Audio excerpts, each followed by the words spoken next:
नमस्ते मेरे भाई। आज के ये वीडियो आप लोगों के लिए खास होने वाली है क्योंकि आज के इस वीडियो में जानकारी मिलेगी कि अक्सर पूजा पाठ करने वाला व्यक्ति दुखी क्यों रहता है। मेरे भाई, इस वीडियो को शुरू से लेकर अंत तक जरूर देखें क्योंकि आधा अधूरा ज्ञान विष के समान होता है। वीडियो सबसे पहले चाहिए तो आप लोग इस चैनल को सब्सक्राइब करें और घंटी को प्रेस कर ले ताकि आपको वीडियो सबसे पहले मिल सके। चलिए मेरे भाई, अब वीडियो को शुरू करते हैं क्योंकि समय स्वर्ण है, अर्थात सोना यानी कि कीमती। पूजा पाठ करने वाला व्यक्ति दुखी क्यों रहता है? पुराने समय की बात है। एक छोटे से गांव में राघव नाम का एक व्यक्ति रहता था। राघव ने अपनी पूरी जिंदगी भगवान की पूजा और पाठ में लगा दी थी। हर रोज वे सूर्योदय से पहले उठता, स्नान करता और फिर पूरे दिन भगवान की भक्ति में लीन रहता। उसकी दिनचर्या में मंदिर जाना, भगवत गीता का पाठ करना और समय समय पर भजन कीर्तन करना शामिल था। गांव के लोग उसे बहुत सम्मान देते थे और उसे एक आदर्श भक्त मानते थे। लेकिन राघव के जीवन में एक बात बहुत अजीब थी। वह हमेशा दुखी और उदास रहता था। उसकी आंखों में हमेशा चिंता और उदासी की छाया दिखाई देती थी। गांव के लोग इस बात से हैरान थे कि एक इतना धार्मिक व्यक्ति क्यों दुखी रह सकता है। एक दिन गांव के मुखिया ने राघव से इस बारे में बात करने का निर्णय लिया। वह राघव के पास गया और कहा, राघव भाई, तुम हमेशा भगवान की भक्ति में लीन रहते हो, फिर भी तुम्हारी आंखों में उदासी क्यों है? क्या तुम्हारी भक्ति में कुछ कमी है? राघव ने गहरी सांस ली और कहा, मुखिया जी, मैंने अपने जीवन में सब कुछ छोड़कर भगवान की भक्ति को अपना लिया है, लेकिन फिर भी मैं अपने मन की शांति को नहीं पा सका हूँ। मैं हमेशा यह सोचता रहता हूँ कि मैं भगवान को खुश करने के लिए क्या और कर सकता हूँ। मुझे हमेशा यह डर सताता रहता है कि कहीं मेरी भक्ति में कोई कमी न रह जाए। मुखिया ने उसकी बातें सुनी और फिर कहा, राघव, तुम्हारी समस्या का समाधान भगवत गीता में छिपा हुआ है। भगवान कृष्ण ने अर्जुन को जो ज्ञान दिया वह तुम्हारे लिए भी उतना ही महत्वपूर्ण है। चलो हम भगवत गीता के अध्याय 12 पर चर्चा करते हैं। मुखिया ने भगवत गीता का अध्याय 12 खोला और राघव को समझाना शुरू किया। उन्होंने कहा, भगवान कृष्ण ने अर्जुन से कहा था कि सबसे उत्तम भक्त वह है जो अपने मन और इंद्रियों को वश में रखता है, जो सभी प्राणियों के प्रति प्रेम और करुणा का भाव रखता है। भक्ति का सबसे महत्वपूर्ण पहलू यह है कि हमें भगवान के प्रति पूर्ण समर्पण और विश्वास रखना चाहिए। यदि हम अपने दिल में भगवान के प्रति प्रेम और विश्वास रखते हैं तो हमें डरने की कोई आवश्यकता नहीं होती। मुखिया ने आगे कहा, भगवान कृष्ण ने यह भी कहा है कि जो व्यक्ति अपने सभी कार्यों को भगवान को समर्पित कर देता है उसे कभी दुखी नहीं होना पड़ता। उसे अपने कर्मों का फल भगवान पर छोड़ देना चाहिए और हमेशा अपने मन में शांति और संतोष का भाव रखना चाहिए। राघव ने मुखिया की बातें ध्यान से सुनी और फिर कहा, मुखिया जी, मैंने आज तक केवल बाहरी पूजा और पाठ किया है, लेकिन मैंने अपने मन को शांत करने के लिए भगवान पर पूर्ण विश्वास नहीं रखा। मुझे अब समझ आ रहा है कि असली भक्ति का अर्थ केवल मंत्रों का जाप और पूजा करना नहीं है, बल्कि भगवान के प्रति प्रेम और समर्पण का भाव रखना है। मुखिया ने मुस्कुराते हुए कहा, राघव, अब तुम सही दिशा में हो। भगवान के प्रति पूर्ण विश्वास रखो और अपने मन को शांति दो, तभी तुम्हें सच्ची भक्ति का अनुभव होगा और तुम्हारा दुख भी दूर हो जाएगा। उस दिन के बाद से राघव ने अपनी भक्ति में भगवान के प्रति पूर्ण विश्वास और प्रेम का भाव जोड़ा। धीरे धीरे उसकी उदासी और चिंता दूर हो गई और वह एक सच्चे भक्त के रूप में अपने जीवन को जीने लगा। गांव के लोग भी उसकी खुशी और शांति को देखकर बहुत खुश हुए और उन्होंने राघव से भी बहुत कुछ सीखा। पूजा पाठ करने वाला व्यक्ति दुखी क्यों रहता है? बहुत समय पहले की बात है। एक छोटे से गांव में एक व्यक्ति जिसका नाम मोहन था, पूजा पाठ में बहुत श्रद्धा रखता था। वह हर दिन मंदिर जाकर भगवान की आराधना करता, व्रत रखता और भजन कीर्तन करता। लेकिन फिर भी उसे ऐसा लगता था कि उसके जीवन में दुख और कष्ट कभी खत्म नहीं हो रहे थे। मोहन के दुखी रहने का कारण जानने के लिए एक दिन गांव के संत स्वामी जी ने उसे अपने पास बुलाया। स्वामी जी गांव में अपनी ज्ञान और आदर्श जीवन के लिए प्रसिद्ध थे। स्वामी जी, मोहन, तुम हर दिन पूजा पाठ करते हो, फिर भी तुम्हारे जीवन में इतना दुख क्यों है? मोहन, स्वामी जी, मैं नहीं जानता। मैं तो भगवान की आराधना में कोई कमी नहीं छोड़ता, फिर भी मेरे जीवन में सुख नहीं है। स्वामी जी ने थोड़ी देर सोचा और फिर मोहन से कहा, चलो हम एक कहानी सुनते हैं, हो सकता है तुम्हें अपने प्रश्न का उत्तर मिल जाए। कहानी बहुत समय पहले एक राजा था। उसका नाम राजा धर्मवीर था। राजा धर्मवीर अपने राज्य में धर्म और न्याय का पालन करता था। वह हर दिन भगवान की पूजा करता और अपने राज्य के लोगों की भलाई के लिए काम करता। एक दिन राजा के राज्य में एक साधु आया। साधु ने राजा से पूछा, महाराज, आप हर दिन भगवान की पूजा करते हैं, फिर भी आपके राज्य में दुख क्यों है? राजा ने उत्तर दिया, साधु महाराज, मैं भी यही सोचता हूँ। मैं तो भगवान की पूजा करता हूँ, फिर भी मेरे राज्य में दुख है। साधु ने राजा से कहा, महाराज, पूजा पाठ से केवल भगवान की कृपा प्राप्त होती है, लेकिन यह पर्याप्त नहीं है। हमें अपने कर्मों पर भी ध्यान देना चाहिए। केवल पूजा पाठ करने से हमारे कष्ट समाप्त नहीं हो सकते। हमें अपने जीवन में सच्चाई, प्रेम और करुणा को भी स्थान देना चाहिए। राजा ने साधु की बातों को ध्यान से सुना और अपने जीवन में परिवर्तन किया। उसने अपने राज्य में सच्चाई, प्रेम और करुणा को बढ़ावा देना शुरू किया। धीरे धीरे उसके राज्य में सुख और समृद्धि आने लगी। डडार मोहन की शिक्षा। स्वामी जी ने मोहन से कहा, मोहन, केवल पूजा पाठ करना ही पर्याप्त नहीं है, तुम्हें अपने कर्मों पर भी ध्यान देना होगा। भगवान की आराधना के साथ साथ तुम्हें अपने जीवन में सच्चाई, प्रेम और करुणा को भी स्थान देना चाहिए। तभी तुम्हारे जीवन में सुख और शांति आ सकती है। मोहन ने स्वामी जी की बातों को समझा और अपने जीवन में परिवर्तन किया। उसने पूजा पाठ के साथ साथ अपने कर्मों पर भी ध्यान देना शुरू किया।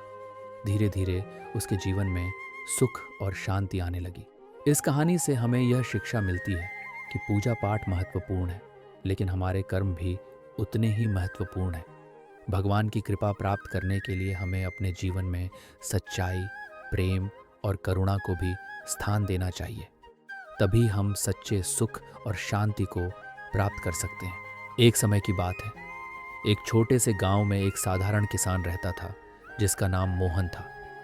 मोहन दिन रात भगवान की पूजा और भजन कीर्तन में लीन रहता था।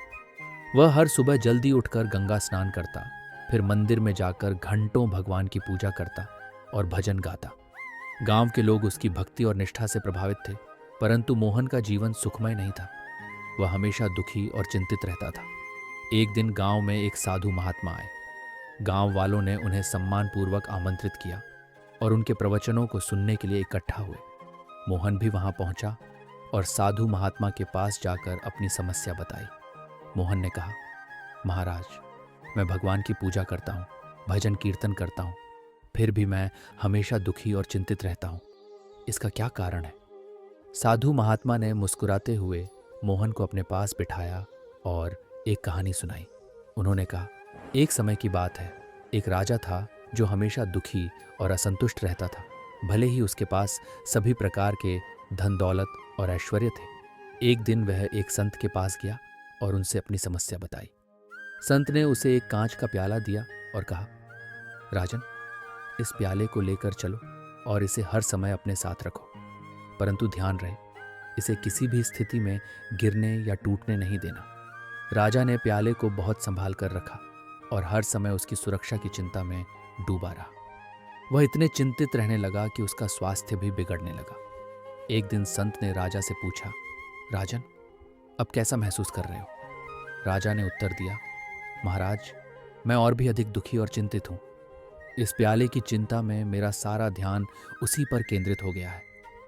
संत ने मुस्कुराते हुए कहा, राजन, ये प्याला तुम्हारे मन की स्थिति को दर्शाता है। जब तुम भौतिक वस्तुओं और बाहरी चीज़ों की चिंता में डूबे रहते हो, तब तुम्हारा मन हमेशा अशांत और दुखी रहता है। तुम्हें भगवान की भक्ति करनी चाहिए, परंतु उस भक्ति में स्वार्थ या चिंता नहीं होनी चाहिए। सच्ची भक्ति वह होती है जिसमें मन पूरी तरह से शांति और समर्पण में डूबा रहता है। साधु महात्मा की बातें सुनकर मोहन की आंखें खुल गईं। उसने महसूस किया कि उसकी भक्ति में स्वार्थ और चिंता अधिक है। वह भले ही पूजा पाठ करता था, परंतु मन में हमेशा अपनी समस्याओं और दुखों की चिंता में डूबा रहता था। उसने साधु महात्मा के चरणों में प्रणाम किया और उनके बताए मार्ग पर चलने का संकल्प लिया। मोहन ने अब पूजा पाठ करते समय अपने मन को शांत और समर्पित रखने का प्रयास किया। धीरे धीरे उसका मन शांति और आनंद से भरने लगा और उसका जीवन भी सुखमय हो गया। उसने समझ लिया कि सच्ची भक्ति वह है जिसमें मन पूरी तरह से भगवान के चरणों में समर्पित हो और स्वार्थ तथा चिंताओं से मुक्त हो। इस प्रकार मोहन ने साधु महात्मा के उपदेशों को अपनाकर अपने जीवन को सच्चे भक्ति मार्ग पर चलाया और सच्चे आनंद का अनुभव किया। संत ने मुस्कुराते हुए कहा, राजन, ये प्याला तुम्हारे मन की स्थिति को दर्शाता है। जब तुम भौतिक वस्तुओं और बाहरी चीजों की चिंता में डूबे रहते हो, तब तुम्हारा मन हमेशा अशांत और दुखी रहता है। तुम्हें भगवान की भक्ति करनी चाहिए, परंतु उस भक्ति में स्वार्थ या चिंता नहीं होनी चाहिए। सच्ची भक्ति वह होती है जिसमें मन पूरी तरह से शांति और समर्पण में डूबा रहता है। साधु महात्मा की बातें सुनकर मोहन की आंखें खुल गईं। उसने महसूस किया कि उसकी भक्ति में स्वार्थ और चिंता अधिक है। वह भले ही पूजा पाठ करता था, परंतु मन में हमेशा अपनी समस्याओं और दुखों की चिंता में डूबा रहता था। उसने साधु महात्मा के चरणों में प्रणाम किया और उनके बताए मार्ग पर चलने का संकल्प लिया। मोहन ने अब पूजा पाठ करते समय अपने मन को शांत और समर्पित रखने का प्रयास किया। धीरे धीरे उसका मन शांति और आनंद से भरने लगा और उसका जीवन भी सुखमय हो गया। उसने समझ लिया कि सच्ची भक्ति वह है जिसमें मन पूरी तरह से भगवान के चरणों में समर्पित हो और स्वार्थ तथा चिंताओं से मुक्त हो। एक दिन साधु महात्मा ने मोहन को एक और महत्वपूर्ण उपदेश दिया। उन्होंने कहा, भक्ति का असली अर्थ है आत्मसमर्पण और स्वार्थ रहित सेवा। जब तुम भगवान की पूजा करते हो तो यह समझो कि तुम अपने स्वार्थ को त्याग रहे हो और भगवान की इच्छा को स्वीकार कर रहे हो। अपनी इच्छाओं और समस्याओं को भगवान के चरणों में छोड़ दो। जब तुम ऐसा करोगे तब तुम्हारा मन स्वाभाविक रूप से शांत और संतुष्ट हो जाएगा। मोहन ने साधु महात्मा के इन उपदेशों को अपने जीवन में अपनाया और देखा कि उसकी चिंताएं धीरे धीरे समाप्त हो गईं। उसने महसूस किया कि सच्ची भक्ति केवल पूजा पाठ में नहीं, बल्कि अपने मन को भगवान के चरणों में समर्पित करने में है। उसने अपने जीवन को भगवान के हाथों में छोड़ दिया और उसकी आत्मा को सच्ची शांति और आनंद का अनुभव हुआ। अब मोहन का जीवन पूरी तरह से बदल चुका था। वह पहले की तरह पूजा पाठ तो करता था, परंतु अब उसके मन में कोई चिंता या दुख नहीं था। उसकी पत्नी सीता भी उसकी इस परिवर्तन से बहुत खुश थी। उसने मोहन से पूछा, अब आप पहले की तरह दुखी और चिंतित क्यों नहीं रहते? मोहन ने मुस्कुराते हुए उत्तर दिया, मैंने साधु महात्मा के उपदेशों को अपने जीवन में अपनाया है। मैंने अपने मन को भगवान के चरणों में समर्पित कर दिया है और अपनी सभी चिंताओं को उनके हाथों में छोड़ दिया है। अब मैं सच्ची भक्ति का अर्थ समझ चुका हूँ। मोहन का यह बदलाव देखकर गांव के लोग भी प्रेरित हुए और उन्होंने भी साधु महात्मा के उपदेशों को अपने जीवन में अपनाने का संकल्प लिया। गांव में शांति और सुख का वातावरण बन गया और सभी लोग भगवान की भक्ति में लीन होकर जीवन को आनंदमय बनाने लगे। साधु महात्मा ने मोहन और गांव के लोगों को एक और महत्वपूर्ण बात सिखाई। उन्होंने कहा, सच्ची भक्ति का अर्थ केवल पूजा पाठ और भजन कीर्तन में नहीं है, बल्कि यह हमारे जीवन के हर कार्य में प्रकट होनी चाहिए। जब हम अपने जीवन के हर कार्य को भगवान के चरणों में समर्पित करते हैं और अपने कर्तव्यों को पूरी निष्ठा और समर्पण के साथ निभाते हैं, तभी हम सच्ची भक्ति का अनुभव कर सकते हैं। मोहन और गांव के लोगों ने साधु महात्मा के इन उपदेशों को भी अपने जीवन में अपनाया और देखा कि उनके जीवन में एक नई ऊर्जा और उत्साह आ गया। वे अपने कामों को भगवान के प्रति समर्पित भाव से करने लगे और हर कार्य में भगवान की उपस्थिति को महसूस करने लगे। इससे उनका जीवन और भी आनंदमय और सुखमय हो गया। साधु महात्मा के उपदेशों ने मोहन और गांव के लोगों के जीवन को पूरी तरह से बदल दिया। उन्होंने सच्ची भक्ति का अर्थ समझा और अपने जीवन को भगवान के चरणों में समर्पित कर दिया। इससे उनके जीवन में शांति, संतुष्टि और आनंद का अनुभव हुआ और वे सच्चे अर्थों में भगवान के भक्त बन गए। इस प्रकार मोहन और गांव के लोगों ने समझ लिया कि सच्ची भक्ति का अर्थ केवल पूजा पाठ और भजन कीर्तन में नहीं है, बल्कि यह हमारे जीवन के हर कार्य में प्रकट होनी चाहिए। जब हम अपने जीवन के हर कार्य को भगवान के प्रति समर्पित करते हैं और अपने कर्तव्यों को पूरी निष्ठा और समर्पण के साथ निभाते हैं, तभी हम सच्ची भक्ति का अनुभव कर सकते हैं और अपने जीवन को सुखमय और आनंदमय बना सकते हैं। आध्यात्मिक कहानी सच्ची भक्ति की राह। प्रस्तावना। एक समय की बात है, एक छोटे से गांव में एक साधारण किसान मोहन रहता था। मोहन भगवान की पूजा और भजन कीर्तन में दिन रात लीन रहता था। वह हर सुबह जल्दी उठकर गंगा स्नान करता और फिर मंदिर में जाकर घंटों भगवान की पूजा करता और भजन गाता। गांव के लोग उसकी भक्ति और निष्ठा से प्रभावित थे, परंतु मोहन का जीवन सुखमय नहीं था। वह हमेशा दुखी और चिंतित रहता था। यह कहानी उसके दुख और उसकी मुक्ति की यात्रा की है। गांव का वातावरण और मोहन की भक्ति। गांव हरा भरा और प्राकृतिक सौंदर्य से परिपूर्ण था। यहाँ के लोग साधारण जीवन जीते थे और अपने कामों में लगे रहते थे। मोहन का जीवन भी ऐसा ही था। वह खेती करता था और अपने परिवार की देखभाल करता था, परंतु उसकी मुख्य प्राथमिकता भगवान की पूजा थी। वह सुबह उठकर नित्य कर्मों से निवृत्त होकर गंगा स्नान करने जाता था। गंगा किनारे की शांति और पवित्रता उसे आंतरिक शांति का अनुभव कराती थी। स्नान के बाद वह सीधे गांव के मंदिर जाता और भगवान की पूजा अर्चना में जुट जाता। मोहन के पूजा करने का तरीका भी विशेष था। वह बहुत ही ध्यानपूर्वक मंत्रों का उच्चारण करता और अपने पूरे मनोयोग से भगवान की आराधना करता।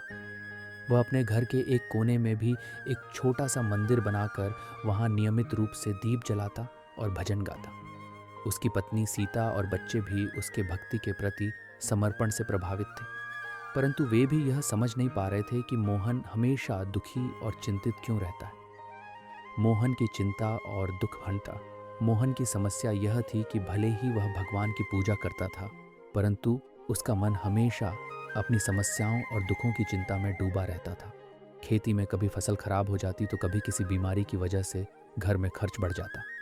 उसे हमेशा अपने परिवार की चिंता रहती थी और वह सोचता था कि उसकी भक्ति में कोई कमी है, इसलिए भगवान उसकी सुन नहीं रहे। वह दिन रात इसी चिंता में रहता कि उसकी भक्ति सच्ची नहीं है या फिर वह भगवान को प्रसन्न नहीं कर पा रहा। गांव के लोग भी उसकी हालत देखकर चिंतित हो गए थे। वे उसकी भक्ति और निष्ठा को देखकर सोचते थे कि इतना पूजा पाठ करने के बाद भी मोहन दुखी क्यों रहता है। साधु महात्मा का आगमन। एक दिन गांव में एक साधु महात्मा का आगमन हुआ। वे बहुत ही ज्ञानी और अनुभवी थे। गांव के लोगों ने उन्हें सम्मानपूर्वक आमंत्रित किया और उनके प्रवचनों को सुनने के लिए एकत्रित हुए। मोहन भी वहां पहुंचा और साधु महात्मा के पास जाकर अपनी समस्या बताई। मोहन ने कहा, महाराज, मैं भगवान की पूजा करता हूँ, भजन कीर्तन करता हूँ, फिर भी मैं हमेशा दुखी और चिंतित रहता हूँ। इसका क्या कारण है? साधु महात्मा का उपदेश। साधु महात्मा ने मुस्कुराते हुए मोहन को अपने पास बिठाया और एक कहानी सुनाई। उन्होंने कहा, एक समय की बात है, एक राजा था जो हमेशा दुखी और असंतुष्ट रहता था, भले ही उसके पास सभी प्रकार के धन दौलत और ऐश्वर्य थे। एक दिन वह एक संत के पास गया और उनसे अपनी समस्या बताई। संत ने उसे एक कांच का प्याला दिया और कहा, राजन, इस प्याले को लेकर चलो और इसे हर समय अपने साथ रखो, परंतु ध्यान रहे इसे किसी भी स्थिति में गिरने या टूटने नहीं देना। राजा ने प्याले को बहुत संभाल कर रखा और हर समय उसकी सुरक्षा की चिंता में डूबा रहा। वह इतने चिंतित रहने लगा कि उसका स्वास्थ्य भी बिगड़ने लगा। एक दिन संत ने राजा से पूछा, राजन, अब कैसा महसूस कर रहे हो? राजा ने उत्तर दिया, महाराज, मैं और भी अधिक दुखी और चिंतित हूं। इस प्याले की चिंता में मेरा सारा ध्यान उसी पर केंद्रित हो गया है। संत ने मुस्कुराते हुए कहा, राजन, यह प्याला तुम्हारे मन की स्थिति को दर्शाता है। जब तुम भौतिक वस्तुओं और बाहरी चीजों की चिंता में डूबे रहते हो, तब तुम्हारा मन हमेशा अशांत और दुखी रहता है। तुम्हें भगवान की भक्ति करनी चाहिए, परंतु उस भक्ति में स्वार्थ या चिंता नहीं होनी चाहिए। सच्ची भक्ति वह होती है जिसमें मन पूरी तरह से शांति और समर्पण में डूबा रहता है। मोहन की आत्मबोध की यात्रा। साधु महात्मा की बातें सुनकर मोहन की आंखें खुल गईं। उसने महसूस किया कि उसकी भक्ति में स्वार्थ और चिंता अधिक है। वह भले ही पूजा पाठ करता था, परंतु मन में हमेशा अपनी समस्याओं और दुखों की चिंता में डूबा रहता था। उसने साधु महात्मा के चरणों में प्रणाम किया और उनके बताए मार्ग पर चलने का संकल्प लिया।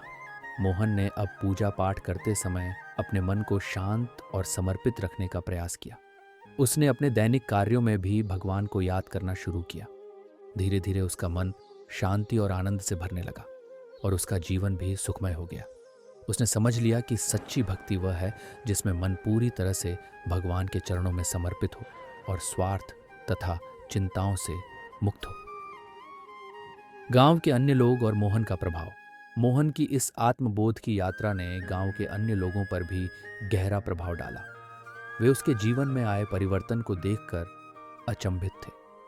मोहन अब पहले की तरह चिंतित और दुखी नहीं रहता था। वह हमेशा प्रसन्न और शांत दिखाई देने लगा। उसके परिवार के सदस्य भी इस परिवर्तन से बहुत खुश थे। मोहन ने अब अपने जीवन के हर पहलू में भगवान की उपस्थिति को महसूस करना शुरू कर दिया था। गांव के अन्य लोग भी मोहन से प्रेरित होकर साधु महात्मा के पास जाने लगे और उनकी शिक्षाओं को अपने जीवन में अपनाने लगे। साधु महात्मा ने गांव में प्रवचन देकर लोगों को सच्ची भक्ति और आत्मज्ञान का महत्व समझाया। उन्होंने बताया कि सच्ची भक्ति वह होती है जिसमें मनुष्य अपने मन को शांति और समर्पण में डूबाकर भगवान की आराधना करता है। भक्ति में किसी भी प्रकार का स्वार्थ, चिंता या भय नहीं होना चाहिए। सच्ची भक्ति की परिभाषा।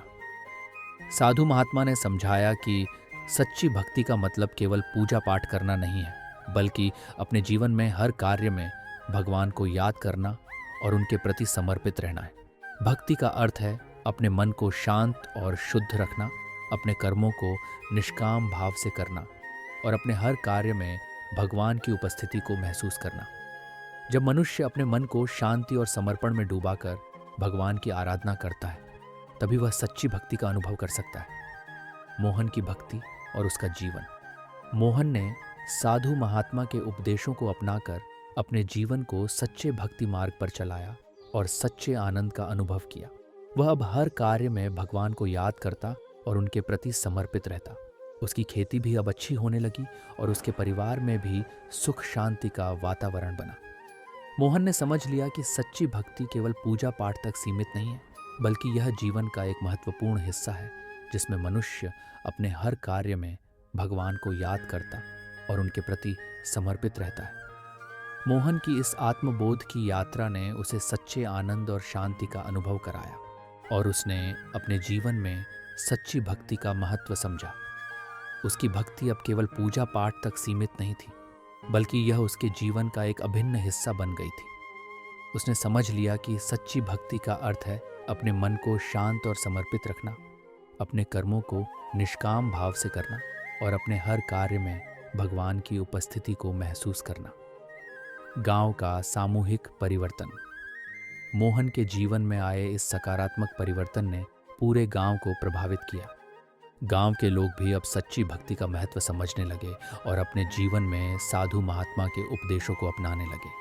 गांव का वातावरण अब और भी शांत और सकारात्मक हो गया। लोग अपने दैनिक कार्यों में भगवान को याद करने लगे और उनके प्रति समर्पित रहकर अपने कर्मों को निष्काम भाव से करने लगे। साधु महात्मा का प्रभाव पूरे गांव पर छा गया था। लोग उनके प्रवचनों को सुनकर आत्मज्ञान और सच्ची भक्ति का मार्ग अपनाने लगे। गांव में अब न केवल भौतिक सुख सुविधाओं का, बल्कि आत्मिक शांति और संतोष का भी माहौल बन गया था। लोग अपने जीवन में आए इस परिवर्तन से बहुत खुश थे और उन्होंने समझ लिया था कि सच्ची भक्ति का अर्थ है अपने मन को शांत और समर्पित रखना और अपने हर कार्य में भगवान की उपस्थिति को महसूस करना। साधु महात्मा का आशीर्वाद।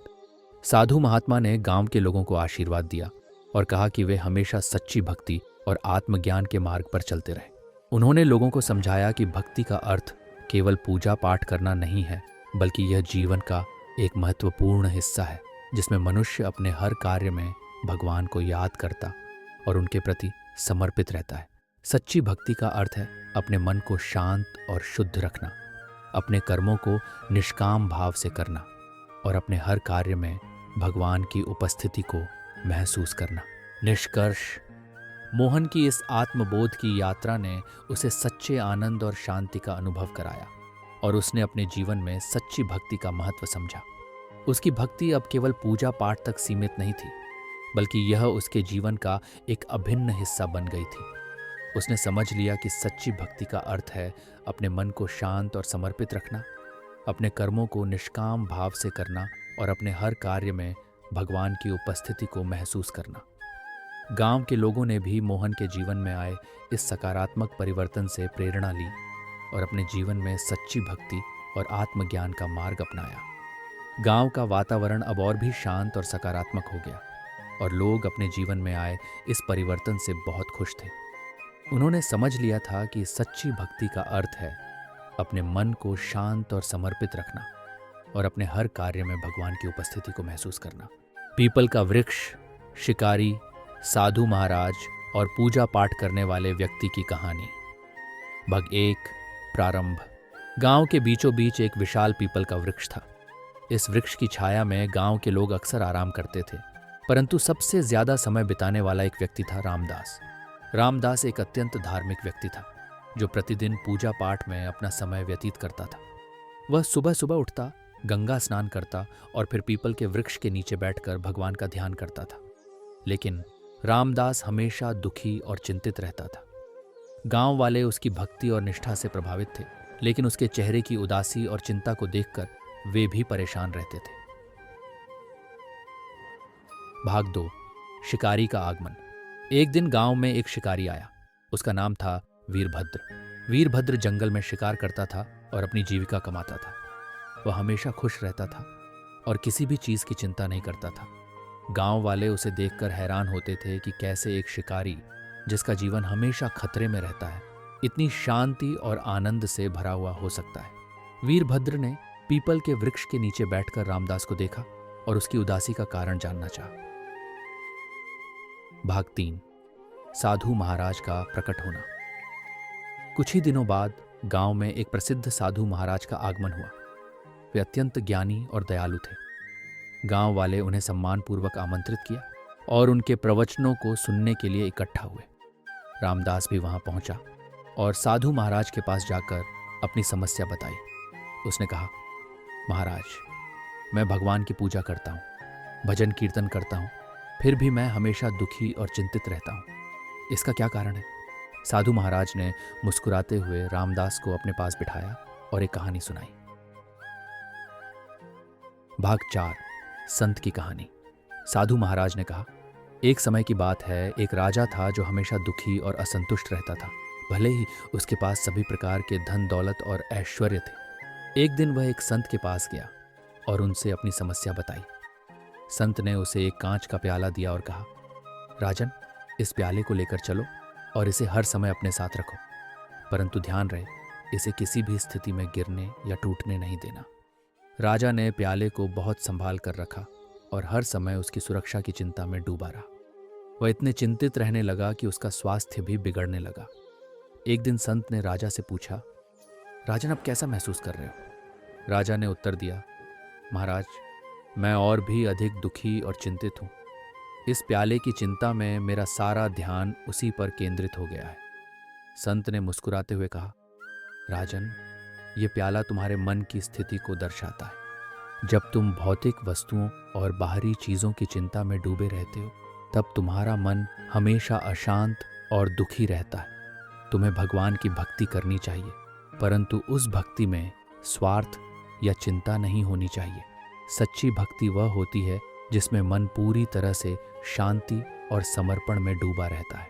भाग 5, शिकारी और साधु महाराज की बातचीत। साधु महाराज की बातें सुनकर वीरभद्र, जो पास ही बैठा था, उठकर साधु महाराज के पास गया और उनसे पूछा, महाराज, मैं एक साधारण शिकारी हूँ और मेरा जीवन हमेशा खतरों से भरा रहता है, फिर भी मैं हमेशा खुश और संतुष्ट रहता हूँ। क्या इसका कोई विशेष कारण है? साधु महाराज ने उत्तर दिया, वीरभद्र, तुम्हारा मन भौतिक वस्तुओं और चिंताओं से मुक्त है। तुम अपने काम को भगवान की सेवा समझकर करते हो और बिना किसी स्वार्थ या चिंता के जीवन व्यतीत करते हो।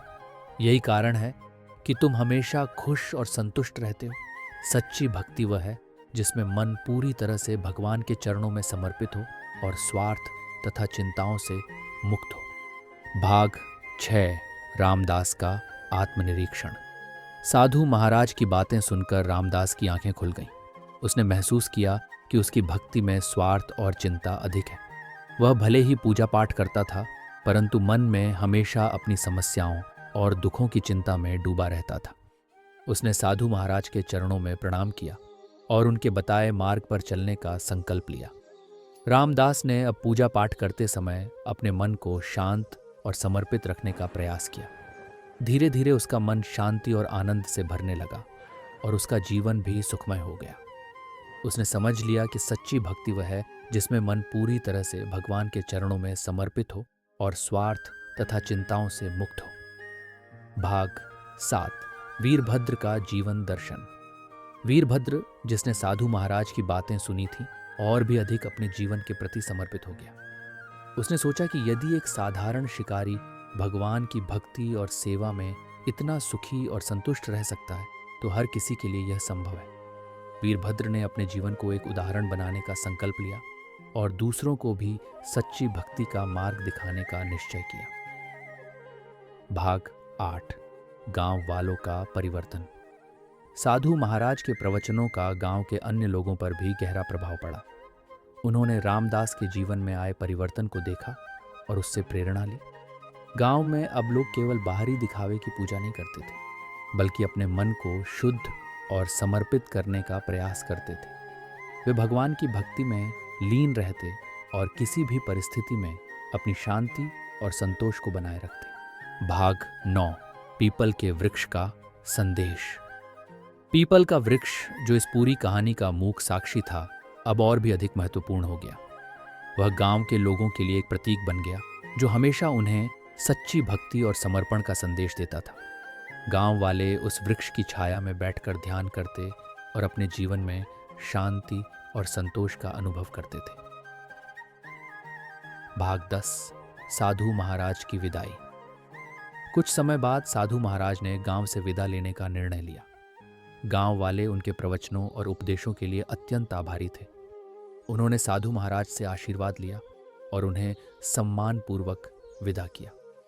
साधु महाराज ने जाते जाते कहा, सच्ची भक्ति और समर्पण से ही मनुष्य अपने जीवन में शांति और आनंद प्राप्त कर सकता है। भगवान के चरणों में मन को समर्पित रखो और सभी चिंताओं और स्वार्थ से मुक्त रहो। यही सच्चे सुख का मार्ग है। भाग 11। रामदास का नवजीवन। साधु महाराज के जाने के बाद रामदास ने अपने जीवन को पूरी तरह से बदल लिया। वह पूजा पाठ करते समय अपने मन को शांत और समर्पित रखने का प्रयास करता था। धीरे धीरे उसका मन शांति और आनंद से भरने लगा और उसका जीवन भी सुखमय हो गया। उसने समझ लिया कि सच्ची भक्ति वह है जिसमें मन पूरी तरह से भगवान के चरणों में समर्पित हो और स्वार्थ तथा चिंताओं से मुक्त हो। भाग 12। वीरभद्र का योगदान। वीरभद्र ने भी अपने जीवन को एक उदाहरण बनाने का संकल्प लिया और दूसरों को भी सच्ची भक्ति का मार्ग दिखाने का निश्चय किया। उसने गांव में लोगों को सिखाया कि कैसे अपने कार्य को भगवान की सेवा समझकर करना चाहिए और बिना किसी स्वार्थ या चिंता के जीवन व्यतीत करना चाहिए। वीरभद्र की शिक्षा और उदाहरण से गांव वाले प्रेरित हुए और अपने जीवन को और भी अधिक सच्चे भक्ति मार्ग पर चलने लगे। भाग 13। गांव का नवजागरण। साधु महाराज, रामदास और वीरभद्र के संयुक्त प्रयासों से गांव में एक नवजागरण हुआ। गांव वाले अब केवल बाहरी दिखावे की पूजा नहीं करते थे, बल्कि अपने मन को शुद्ध और समर्पित करने का प्रयास करते थे। वे भगवान की भक्ति में लीन रहते और किसी भी परिस्थिति में अपनी शांति और संतोष को बनाए रखते। गांव में अब हर व्यक्ति ने सच्ची भक्ति का मार्ग अपना लिया था और उनका जीवन सुखमय और आनंदमय हो गया था। पीपल का वृक्ष और उसकी महिमा। पीपल का वृक्ष, जो इस पूरी कहानी का मूक साक्षी था, अब और भी अधिक महत्वपूर्ण हो गया। वह गांव के लोगों के लिए एक प्रतीक बन गया, जो हमेशा उन्हें सच्ची भक्ति और समर्पण का संदेश देता था। गांव वाले उस वृक्ष की छाया में बैठकर ध्यान करते और अपने जीवन में शांति और संतोष का अनुभव करते थे। उन्होंने समझ लिया था कि सच्ची भक्ति और समर्पण ही उनके जीवन को सुखमय और आनंदमय बना सकता है। भाग 15। साधु महाराज की शिक्षा। साधु महाराज की शिक्षा और उनके उपदेशों का गांव के लोगों पर गहरा प्रभाव पड़ा। उन्होंने रामदास के जीवन में आए परिवर्तन को देखा और उससे प्रेरणा ली। गांव में अब लोग केवल बाहरी दिखावे की पूजा नहीं करते थे, बल्कि अपने मन को शुद्ध और समर्पित करने का प्रयास करते थे। वे भगवान की भक्ति में लीन रहते और किसी भी परिस्थिति में अपनी शांति और संतोष को बनाए रखते थे। भाग 16 रामदास का अंतिम उपदेश। रामदास ने अपने जीवन के अंतिम दिनों में गांव वालों को एक महत्वपूर्ण उपदेश दिया। उसने कहा, भाइयों और बहनों, सच्ची भक्ति और समर्पण ही हमारे जीवन को सुखमय और आनंदमय बना सकती है। भगवान के चरणों में अपने मन को समर्पित रखो और सभी चिंताओं और स्वार्थ से मुक्त रहो। यही सच्चे सुख का मार्ग है। रामदास के इस उपदेश को गांव वालों ने अपने जीवन में उतार लिया और सच्ची भक्ति और समर्पण के मार्ग पर चलने लगे। उनके जीवन में अब कोई दुख या चिंता नहीं रही। वे हमेशा शांति और आनंद से भरे रहते थे। भाग 17 वीरभद्र का संदेश। वीरभद्र ने भी अपने जीवन को एक उदाहरण बनाने का संकल्प लिया और दूसरों को भी सच्ची भक्ति का मार्ग दिखाने का निश्चय किया। उसने गांव में लोगों को सिखाया कि कैसे अपने कार्य को भगवान की सेवा समझकर करना चाहिए और बिना किसी स्वार्थ या चिंता के जीवन व्यतीत करना चाहिए। वीरभद्र की शिक्षा और उदाहरण से गांव वाले प्रेरित हुए और अपने जीवन को और भी अधिक सच्चे भक्ति मार्ग पर चलने लगे। भाग 18 गांव का नवजागरण। साधु महाराज रामदास और वीरभद्र के संयुक्त प्रयासों से गांव में एक नवजागरण हुआ। गांव वाले अब केवल बाहरी दिखावे की पूजा नहीं करते थे, बल्कि अपने मन को शुद्ध और समर्पित करने का प्रयास करते थे। वे भगवान की भक्ति में लीन रहते और किसी भी परिस्थिति में अपनी शांति और संतोष को बनाए रखते। गांव में अब हर व्यक्ति ने सच्ची भक्ति का मार्ग अपना लिया था और उनका जीवन सुखमय और आनंदमय हो गया था। भाग 19 पीपल का वृक्ष और उसकी महिमा। पीपल का वृक्ष, जो इस पूरी कहानी का मूक साक्षी था, अब और भी अधिक महत्वपूर्ण हो गया। वह गांव के लोगों के लिए एक प्रतीक बन गया, जो हमेशा उन्हें सच्ची भक्ति और समर्पण का संदेश देता था। गांव वाले उस वृक्ष की छाया में बैठकर ध्यान करते और अपने जीवन में शांति और संतोष का अनुभव करते थे। उन्होंने समझ लिया था कि सच्ची भक्ति और समर्पण ही उनके जीवन को सुखमय और आनंदमय बना सकता है। भाग 20 साधु महाराज की शिक्षा का प्रभाव। साधु महाराज की शिक्षा और उनके उपदेशों का गांव के लोगों पर गहरा प्रभाव पड़ा। उन्होंने रामदास के जीवन में आए परिवर्तन को देखा और उससे प्रेरणा ली। गांव में अब लोग केवल बाहरी दिखावे की पूजा नहीं करते थे, बल्कि अपने मन को शुद्ध और समर्पित करने का प्रयास करते थे। वे भगवान की भक्ति में लीन रहते और किसी भी परिस्थिति में अपनी शांति और संतोष को बनाए रखते थे। भाग 21 रामदास का अंतिम उपदेश। रामदास ने अपने जीवन के अंतिम दिनों में गांव वालों को एक महत्वपूर्ण उपदेश दिया। उसने कहा, भाइयों और बहनों, सच्ची भक्ति और समर्पण ही हमारे जीवन को सुखमय और आनंदमय बना सकती है। भगवान के चरणों में अपने मन को समर्पित रखो और सभी चिंताओं और स्वार्थ से मुक्त रहो। यही सच्चे सुख का मार्ग है। रामदास के इस उपदेश को गांव वालों ने अपने जीवन में उतार लिया और सच्ची भक्ति और समर्पण के मार्ग पर चलने लगे। उनके जीवन में अब कोई दुख या चिंता नहीं रही। वे हमेशा शांति और आनंद से भरे रहते थे। भाग 22 वीरभद्र का योगदान। वीरभद्र ने भी अपने जीवन को एक उदाहरण बनाने का संकल्प लिया और दूसरों को भी सच्ची भक्ति का मार्ग दिखाने का निश्चय किया। उसने गांव में लोगों को सिखाया कि कैसे अपने कार्य को भगवान की सेवा समझकर करना चाहिए और बिना किसी स्वार्थ या चिंता के जीवन व्यतीत करना चाहिए।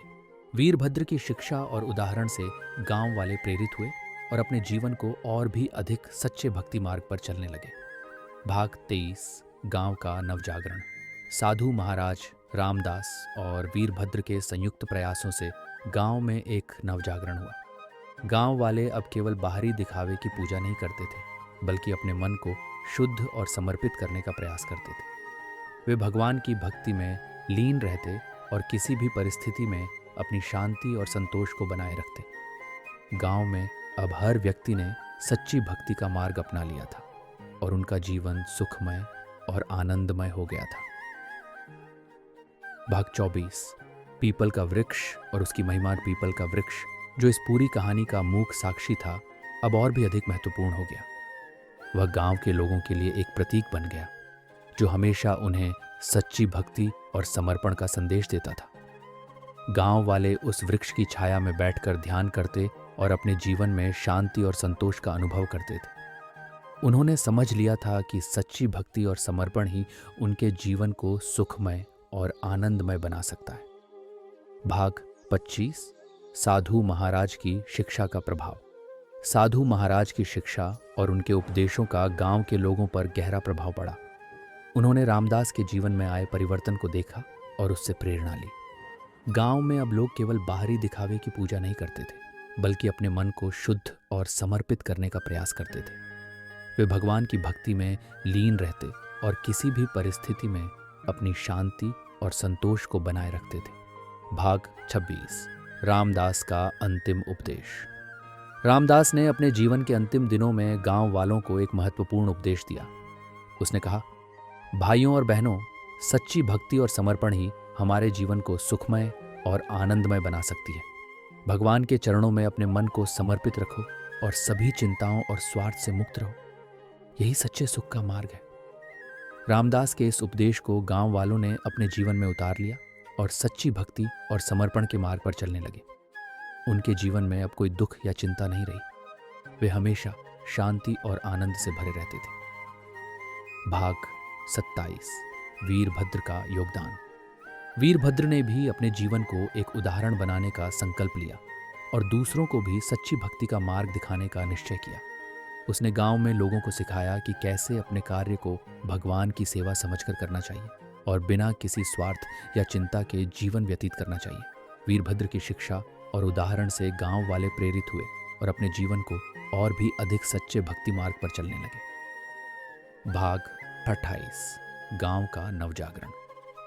साधु महाराज, रामदास और वीरभद्र के संयुक्त प्रयासों से गांव में एक नवजागरण हुआ। गांव वाले अब केवल बाहरी दिखावे की पूजा नहीं करते थे, बल्कि अपने मन को शुद्ध और समर्पित करने का प्रयास करते थे।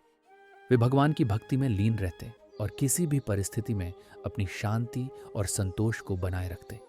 गांव में अब हर व्यक्ति ने सच्ची भक्ति का मार्ग अपना लिया था और उनका जीवन सुखमय और आनंदमय हो गया था। भाग 29। पीपल का वृक्ष और उसकी महिमा। पीपल का वृक्ष, जो इस पूरी कहानी का मूक साक्षी था, अब और भी अधिक महत्वपूर्ण हो गया। वह गांव के लोगों के लिए एक प्रतीक बन गया, जो हमेशा उन्हें सच्ची भक्ति और समर्पण का संदेश देता था।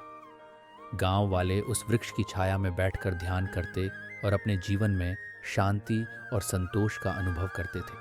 उन्होंने समझ लिया था कि सच्ची भक्ति और समर्पण ही उनके जीवन को सुखमय और आनंदमय बना सकता है। भाग 30। साधु महाराज की शिक्षा का प्रभाव। साधु महाराज की शिक्षा और उनके उपदेशों का गांव के लोगों पर गहरा प्रभाव पड़ा। उन्होंने रामदास के जीवन में आए परिवर्तन को देखा। सच्ची भक्ति का अर्थ। भाग 1। गांव और पीपल का वृक्ष। एक समय की बात है। एक छोटे से गांव में एक विशाल पीपल का वृक्ष था, जो गांव के प्रवेश द्वार पर स्थित था। इस वृक्ष की छाया में गांव के लोग आराम करते, चर्चा करते और अपने दुख सुख बांटते। इस वृक्ष के पास ही एक छोटा सा मंदिर था, जहां एक साधु महाराज रहते थे। साधु महाराज का नाम था स्वामी आनंद। स्वामी आनंद अपने नाम के अनुरूप हमेशा आनंदित और शांत रहते थे। उनकी वाणी में एक अनोखी शक्ति थी, जो हर किसी का मन मोह लेती थी। गांव के लोग स्वामी आनंद की बहुत इज्जत करते थे और उनके पास अपनी समस्याएं लेकर आते थे। स्वामी आनंद हर किसी की समस्या को ध्यानपूर्वक सुनते और उन्हें सटीक समाधान देते। भाग 2। मोहन का दुख। उसी गांव में मोहन नाम का एक व्यक्ति था। मोहन किसान था और बहुत मेहनत करता था। वह हर सुबह जल्दी उठकर गंगा स्नान करता, फिर मंदिर में जाकर भगवान की पूजा करता और भजन गाता। वह दिन भर खेत में काम करता और शाम को फिर से भगवान की पूजा में लीन हो जाता। बावजूद इसके मोहन हमेशा दुखी और चिंतित रहता था। मोहन की पत्नी सुमन भी उसकी स्थिति से चिंतित रहती थी। एक दिन सुमन ने मोहन से कहा, मोहन, तुम हर दिन भगवान की पूजा करते हो, फिर भी हमेशा दुखी रहते हो। तुम्हें स्वामी आनंद से मिलकर अपनी समस्या बतानी चाहिए। मोहन को सुमन की बात सही लगी।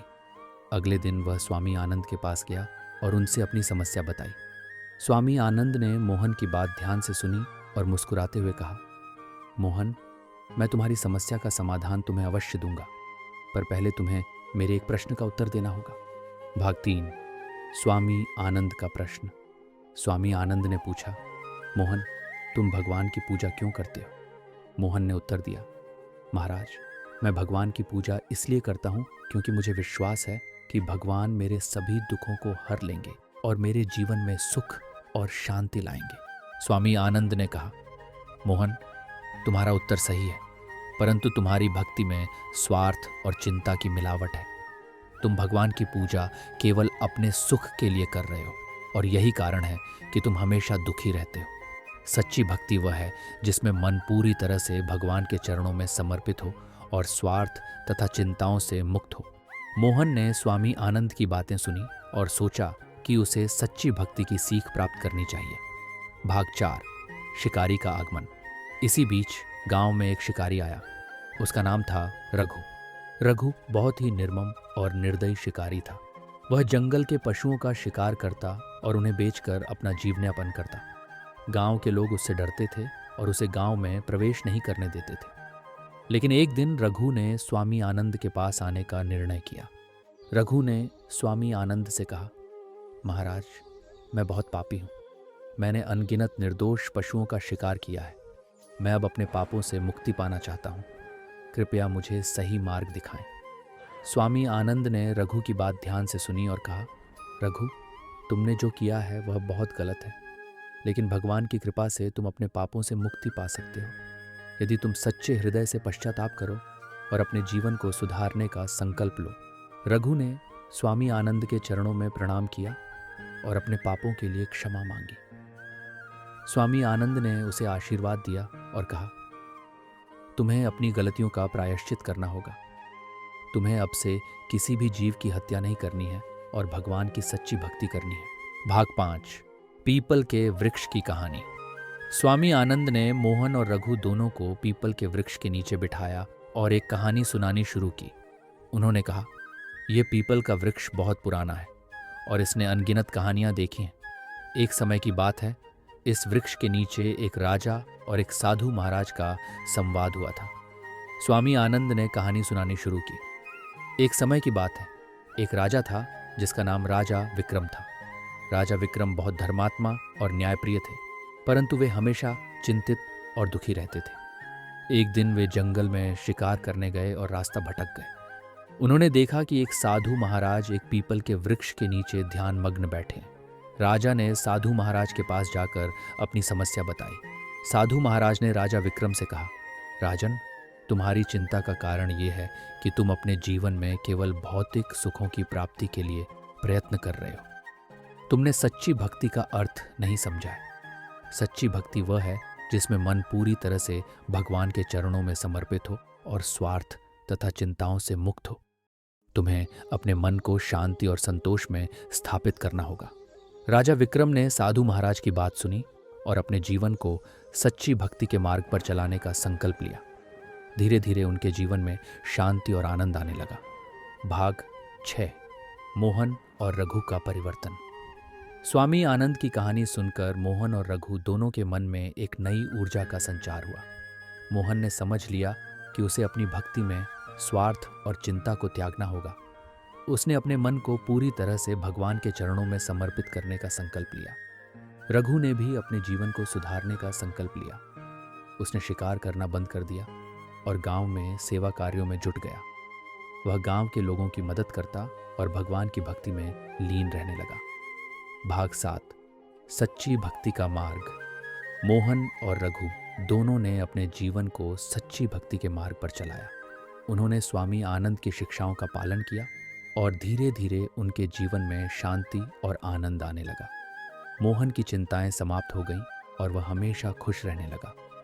रघु ने भी अपने पापों का प्रायश्चित कर लिया और एक नए जीवन की शुरुआत की। गांव के लोग भी स्वामी आनंद की शिक्षाओं से प्रेरित होकर अपने जीवन को सच्ची भक्ति के मार्ग पर चलाने लगे। गांव में शांति और सद्भावना का वातावरण बन गया। पीपल के वृक्ष के नीचे अब केवल सुखद कहानियां सुनाई जाती और सभी लोग स्वामी आनंद के उपदेशों को सुनने के लिए एकत्रित होते। भाग 8।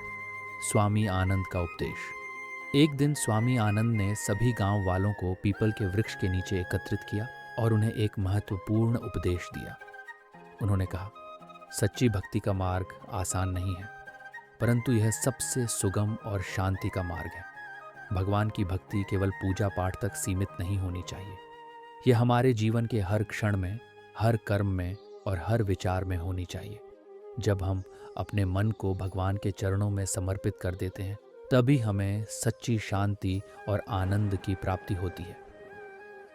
स्वामी आनंद के उपदेशों ने सभी के दिलों को छू लिया और उन्होंने अपने जीवन को सच्ची भक्ति के मार्ग पर चलाने का संकल्प लिया।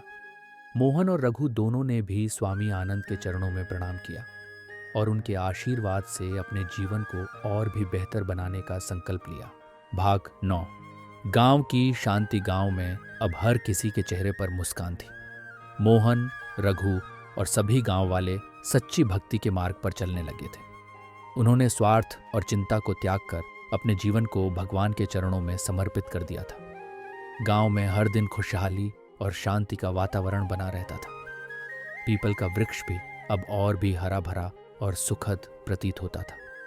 उसकी छाया में लोग बैठकर अपने अनुभवों को साझा करते और भगवान की महिमा का गुणगान करते। स्वामी आनंद का उपदेश हर किसी के दिल में घर कर गया था और उन्होंने अपने जीवन को सच्ची भक्ति के मार्ग पर चलाने का संकल्प लिया था। भाग 10। अंत। मोहन और रघु ने अपने जीवन में सच्ची भक्ति का अर्थ समझ लिया था। उन्होंने अपने मन को भगवान के चरणों में समर्पित कर दिया था और उनकी पूजा में स्वार्थ और चिंता का कोई स्थान नहीं था। उनका जीवन अब शांति और आनंद से भर गया था। स्वामी आनंद ने अपने उपदेशों से गांव के लोगों को सच्ची भक्ति का मार्ग दिखाया और उनके जीवन को सुखमय बना दिया।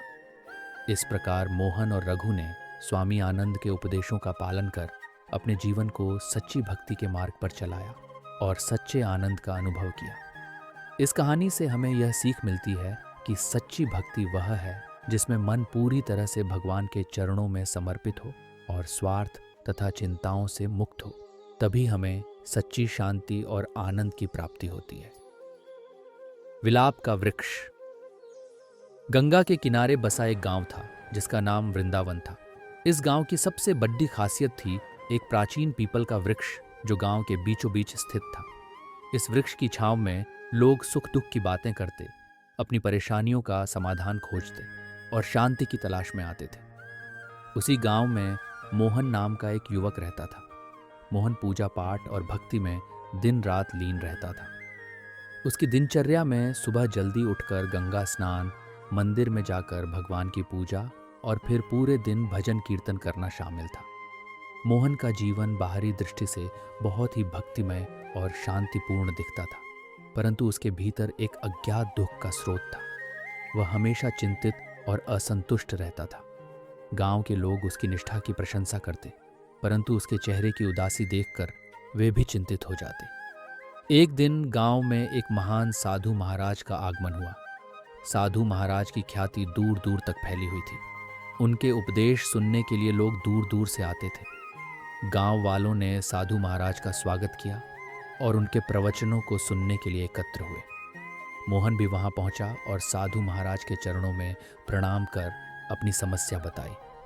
महाराज, मैं दिन रात भगवान की पूजा करता हूँ, भजन कीर्तन करता हूँ, परंतु फिर भी मैं हमेशा दुखी और चिंतित रहता हूँ। इसका क्या कारण है? मोहन ने पूछा।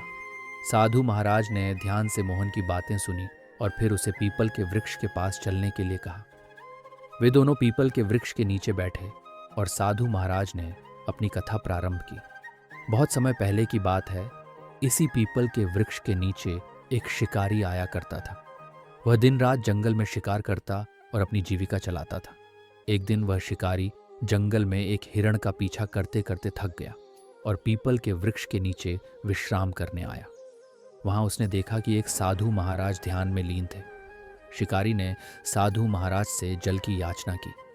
साधु महाराज ने उसे जल दिया और पूछा, हे शिकारी, तुम इतना थके हुए और चिंतित क्यों हो? शिकारी ने उत्तर दिया, महाराज, मैं दिन रात शिकार करता हूँ, परंतु मेरे मन में हमेशा एक अज्ञात भय और चिंता रहती है। न जाने क्यों मुझे कभी शांति का अनुभव नहीं होता। साधु महाराज ने मुस्कुराते हुए कहा, हे शिकारी, तुम्हारा मन भौतिक इच्छाओं और चिंताओं में उलझा हुआ है। जब तक तुम इन इच्छाओं और चिंताओं से मुक्त नहीं हो जाते, तुम्हें सच्ची शांति का अनुभव नहीं हो सकता।